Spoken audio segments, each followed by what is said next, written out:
Welcome to Soundscape Sagas. Stories from Viking Tales by Jennie Hall. Part 1. In Norway. Chapter 3. Olaf's Farm. At another time, Harold asked, "What is your country, Olaf? Have you always been a thrall?" The thrall's eyes flashed. "When you are a man," he said, "and go a Viking to Denmark, ask men whether they have ever heard of Olaf the Crafty. There, far off, is my country, across the water. My father was Gudbrand the Big. 200 warriors feasted in his hall and followed him to battle. 10 sons sat at meat with him, and I was the youngest. One day he said, 'You are all grown to be men. There is not elbow room here for so many chiefs. The eldest of you shall have my farms when I die. The rest of you, off for Viking.' He had 3 ships. These he gave to 3 of my brothers, but I stayed that spring and built me a boat. I made her for only 20 oars, because I thought few men would follow me. For I was young, 15 years old. I made her in the likeness of a dragon. At the prow I carved the head with open mouth and forked tongue thrust out. I painted the eyes red for anger. 'There, stand so,' I said, 'and glare and hiss at my foes.' In the stern, I curved the tail up almost as high as the head. There I put the pilot seat and a strong tiller for the rudder. On the breast and sides, I carved the dragon's scales. Then I painted it all black, and on the tip of every scale I put gold.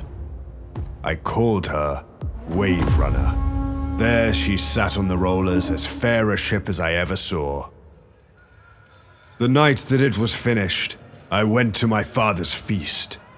After the meats were eaten and the mead horns came round, I stood up from my bench and raised my drinking horn high and spoke with a great voice. 'This is my vow. I will sail to Norway, and I will harry the coast and fill my boat with riches. Then I will get me a farm, and I will winter in that land. Now who will follow me?'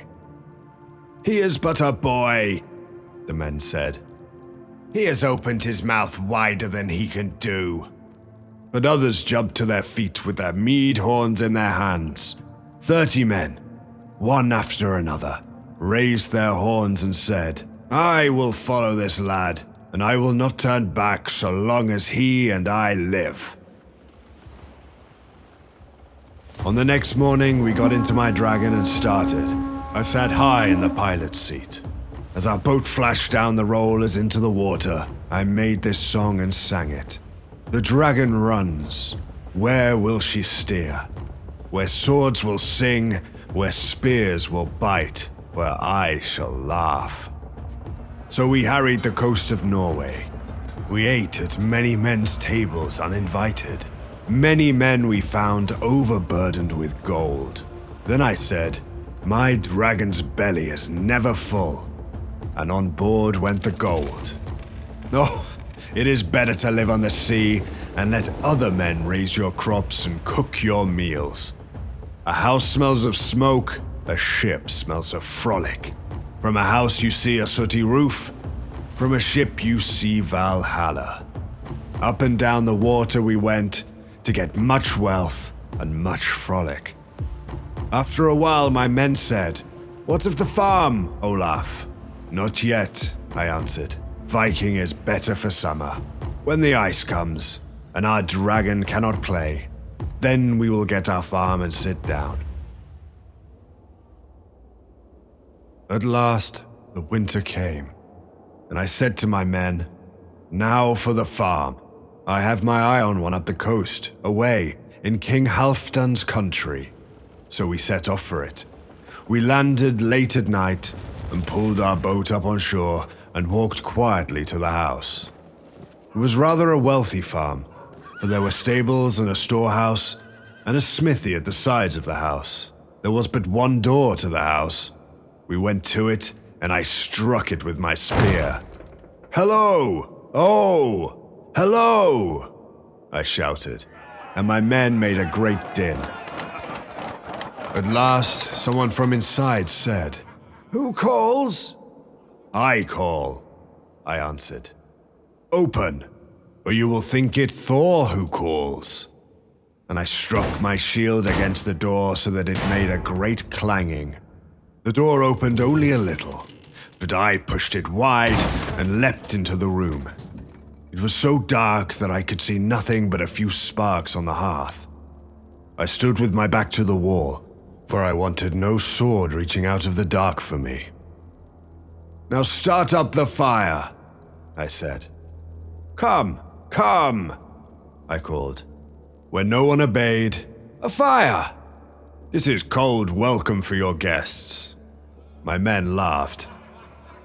"Yes, a stingy host. He acts as though he has not expected us." But now the farmer was blowing on the coals and putting on fresh wood. Soon it blazed up, and we could see about us. We were in a little feast hall with its fire down the middle of it. There were benches for 20 men along each side. The farmer crouched by the fire, afraid to move. On a bench in a far corner were a dozen people huddled together. "Ho, thralls," I called to them. "Bring in the table. We are hungry." Off they ran through a door at the back of the hall. My men came in and lay down by the fire and warmed themselves. But I set 2 of them as guards at the door. "Well, friend farmer," laughed one, "why such a long face? Do you not think we shall be merry company?" "We came only to cheer you," said another. "What man wants to spend the winter with no guests?" "Ha!" another then cried out, sitting up. "Here comes something that will be a welcome guest to my stomach." The thralls were bringing in a great pot of meat. They set up a crane over the fire and hung the pot upon it, and we sat and watched it boil while we joked. At last the supper began. The farmer sat gloomily on the bench and would not eat. And you cannot wonder, for he saw us putting potfuls of his good beef and basketloads of bread into our big mouths. When the tables were taken out and the mead horns came round, I stood up and raised my horn and said to the farmer, "You would not eat with us. You cannot say no to half of my ale. I drink this to your health." Then I drank half of the hornful and sent the rest across the fire to the farmer. He took it and smiled, saying, "Since it is to my health, I will drink it. I thought that all this night's work would be my death."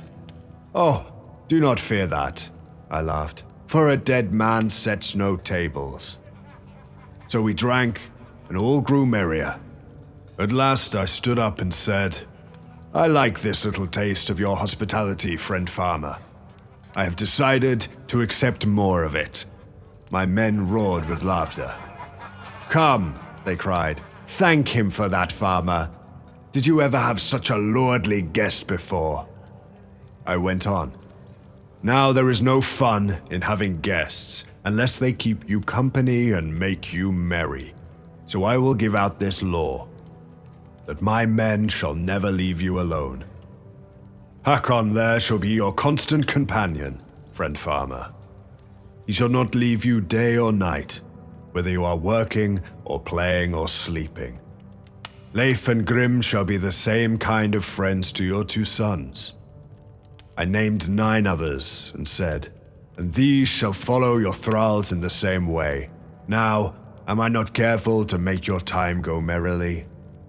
So I set guards every other one in that house. Not once or that winter did they stir out of sight of some of us, so no tales got out to the neighbors. Besides, it was a lonely place, and by good luck no one came that way. All that was fat and easy living. Well, after we had been there for a long time, Hakon came in to the feast one night and said, "I heard a cuckoo today." "It is a call to go a Viking," I said. All my men put their hands to their mouths and shouted. Their eyes danced. Big Thorleif stood up and stretched himself. "I am stiff with long sitting," he said. "I itch for a fight." I turned to the farmer. "This is our last feast with you," I said.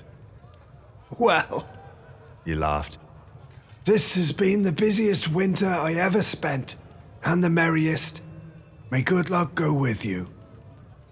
"By the beard of Odin," I cried, "you have taken our joke like a man." My men pounded the table with their fists. "By the hammer of Thor," shouted Grim, "here is no stingy coward. He is a man fit to carry my drinking horn, the horn of a sea rover and a sword swinger. Here, friend, take it." And he thrust it into the farmer's hand. "May you drink hard seas from it for many years, and with it I leave you a name, Sif the Friendly. I shall hope to drink with you sometime in Valhalla." Then all my men poured around that farmer and clapped him on the shoulders and piled things upon him, saying, "Here is a ring for Sif the Friendly, and here is a bracelet. A sword would not be ashamed to hang at your side."